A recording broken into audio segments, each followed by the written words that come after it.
સંઘ પ્રદેશના સેલવાસના પ્રમુખ ગાર્ડન બિલ્ડિંગમાં કરુણ ઘટના બનવા પામી છે. બિલ્ડિંગ પરથી પટકાતા 11 વર્ષીય બાળકનું મોત થયું છે. પોલીસે સ્થળ ઉપર પહોંચી અને હાલ વધુ તપાસ શરૂ કરી છે. તો સંઘ પ્રદેશના સેલવાસથી આ સમાચાર પ્રાપ્ત થઈ રહ્યા છે કે જ્યાં પ્રમુખ ગાર્ડન બિલ્ડિંગમાં કરુણ ઘટના બની છે. બિલ્ડિંગ પરથી પટકાતા એક 11 વર્ષીય બાળકનું મોત નીપજ્યું છે. તો પોલીસને આ અંગે જાણ થતાની સાથે પોલીસ કાફલો પણ તાત્કાલિક ઘટના સ્થળ પર આવ્યો છે. વધુ તપાસ હાથ ધરી છે. કરુણ ઘટના બનવા પામી છે.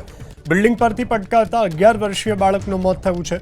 પોલીસે સ્થળ ઉપર પહોંચી અને હાલ વધુ તપાસ શરૂ કરી છે. તો સંઘ પ્રદેશના સેલવાસથી આ સમાચાર પ્રાપ્ત થઈ રહ્યા છે કે જ્યાં પ્રમુખ ગાર્ડન બિલ્ડિંગમાં કરુણ ઘટના બની છે. બિલ્ડિંગ પરથી પટકાતા એક 11 વર્ષીય બાળકનું મોત નીપજ્યું છે. તો પોલીસને આ અંગે જાણ થતાની સાથે પોલીસ કાફલો પણ તાત્કાલિક ઘટના સ્થળ પર આવ્યો છે. વધુ તપાસ હાથ ધરી છે.